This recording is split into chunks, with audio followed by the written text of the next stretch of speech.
भगत सिंह एक ऐसा इंसान जो अपने देश और अपने देश के लोगों के लिए हंसते हंसते फांसी चढ़ गया।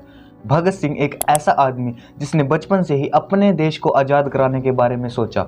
भगत सिंह सबसे बुद्धिमान और नॉलेजफुल फ्रीडम फाइटर थे। लेकिन अगर आजकल के ज़माने में भगत सिंह जी का जिक्र आता है तो लोगों के मन में सबसे पहले एक बड़ी मूंछों वाला आदमी जो कि अपने हाथ में बंदूक लिए ले खड़ा है उसका जिक्र आता है। लेकिन हम में से कई लोग रियल भगत सिंह के बारे में नहीं जानते। हम लोगों को सिर्फ भगत सिंह जी का एक व्यक्तित्व पता है, लेकिन हमें उनकी नॉलेज, उनकी स्किल्स और उनकी कई सारी बातों के बारे में नहीं बताया जाता।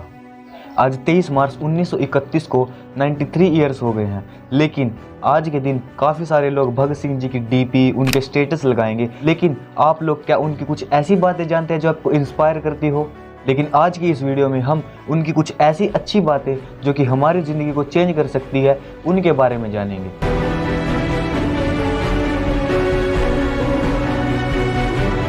इस वीडियो में हम भगत सिंह जी की सबसे 3 अच्छी बातों के बारे में जानेंगे। सबसे पहला है रीडर। भगत सिंह के बारे में कई लोग सोचते होंगे कि उनके हाथ में ज़्यादातर हथियार रहते होंगे, लेकिन भगत सिंह को उनके ज़माने का यूथ परसेप्शनिस्ट कहा जाता था। उनके दोस्तों का मानना है कि उनके हाथ में ज़्यादातर किताबें रहती थी। भगत सिंह जी का कहना है कि व्यक्तियों को कुचलकर आप उनके विचारों को नहीं मार सकते।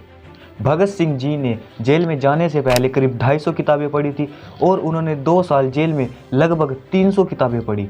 अंग्रेज उनके हथियारों से नहीं बल्कि उनके विचारों से ज़्यादा डरते थे।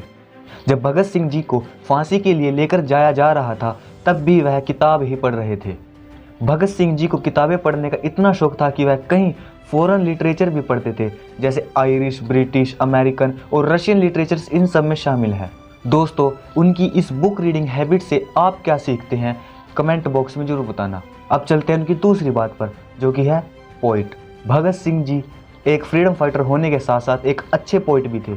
आप लोगों ने उनकी ये शायरी तो ज़रूर सुनी होगी। शर फिरोज़ी की तमन्ना अब हमारे दिल में है, देखना है जोर कितना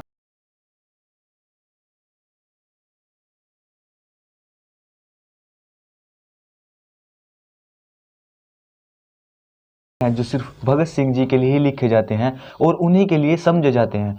भगत सिंह ने अपना आखिरी लेटर अपने भाई अजीज कुलतार सिंह को लिखा था। भगत सिंह जी अपने आखिरी पत्र में लिखते हैं, छोटे भाई कुलतार के नाम अंतिम पत्र, सेंट्रल जेल लाहौर, 3 मार्च 1931। अजीज कुलतार, आज तुम्हारी आंखों में आंसू देखकर बहुत दुख हुआ। आज तुम्हारी बातों में बहुत दर्द था। तुम्हारे आंसू मुझसे सहन नहीं होते। हवा में रहेंगी मेरे ख्याल की बिजली, ये मुश्ते खाक हैं, फ़ानी रहे ना रहे। उनकी लिखी कविताएं उस समय की कुछ मैगजीन्स में छपा करती थी। कीर्ति, अकाली, वीर अर्जुन, ये उस टाइम की कुछ फेमस मैगजीन्स हैं। तो चलिए अब जान लेते हैं भगत सिंह जी की सबसे अच्छी बात को, जो कि है सोशलिस्ट रेवोल्यूशनरी। भगत सिंह जी लेनिन और सोशलिज्म की विचारधाराओं से बहुत प्रभावित थे। जब उनको फांसी के लिए ले जाया जा रहा था तब वह अपनी आखिरी किताब रेमिसेंसेस ऑफ लेनिन ही पढ़ रहे थे। उनको बहुत दुख होता था कि कैसे गरीब, मजदूर और नीची जाति वाले लोगों के साथ कैसे अन्याय किया जा रहा है, उनसे कैसे काम करवाया जा रहा है। वह उन सब के लिए कुछ करना चाहते थे, उन सब के लिए लड़ना चाहते थे। उन्होंने 1923 में गुरु गोबिंद सिंह को एक कोट करते हुए लिखा था, सूरा सो पहचानिए जो लड़े दीन के हित, पुरजा पुरजा कट मरे कबू ना छोड़े खेत। इसका मतलब होता है कि असली फाइटर वही होता है जो कि दिन दुखियों की परेशानियों के लिए लड़े, भले ही उसका पुरजा पुरजा कट जाए, वह मैदान नहीं छोड़ता। उस टाइम पर ज़्यादातर फ्रीडम फाइटर्स की फर्स्ट प्रायोरिटी हमारे देश को अंग्रेज़ों से आज़ाद कराना था। लेकिन वही भगत सिंह जी कहते हैं कि क्या फ़र्क पड़ता है कि हम पर राज करने वाला एक ब्रिटिशर्स हो या फिर एक इंडियन, गरीब लोगों को इससे क्या फ़र्क पड़ता है। उनकी कोई सुनने वाला नहीं है, उनके साथ तो वैसा ही व्यवहार होना है जैसे अब हो रहा है। सिर्फ आजादी हमारा मकसद नहीं है। आजादी का मतलब क्या है कि हुकूमत अंग्रेजों के हाथों से निकलकर मुट्ठी भर रईस और ताकतवर हिंदुस्तानियों के हाथ लग जाए, क्या यही आजादी है? इससे आम इंसान की जिंदगी में कोई फर्क आएगा? क्या मजदूर और किसान वर्ग के हालात बदलेंगे? उन्हें उनका सही हक मिलेगा? भगत सिंह जी और उनके साथियों की पॉलिटिकल रेवोल्यूशनरी पार्टी का नाम था हिंदुस्तान रिपब्लिकन एसोसिएशन, जिसमें बाद में सोशलिस्ट शब्द भगत सिंह जी और चंद्रशेखर आज़ाद ने जोड़ दिया था, जिसके बाद वह बन गई थी Hindustan republican and socialist association. Bhagat Singh ji की सोशलिज्म उनके विचारों में भी दिखती थी। जब असेंबली हॉल में उन्होंने और बटुकेश्वर दत्त ने बम गिराए तब 3 नारे उठाए गए। सबसे पहला इंकलाब जिंदाबाद, दूसरा workers of the world unite and तीसरा डाउन विद इंपीरियलिज्म, जिनमें से सबसे ज़्यादा इंकलाब जिंदाबाद आज भी बहुत फेमस है।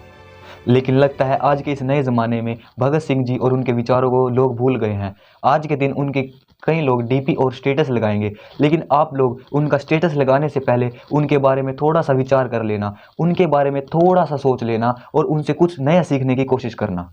मैं भी उनकी लाइफ से ही सीख कर ये वीडियो बना रहा हूँ। हमारे इस वीडियो का मेन मोटिव है कि भगत सिंह जी की मेंटेलिटी इंडिया के हर लोगों के पास पहुँचे। हमारे इस वीडियो का मकसद उनकी जीवन से कुछ सीखना और सिखाना है।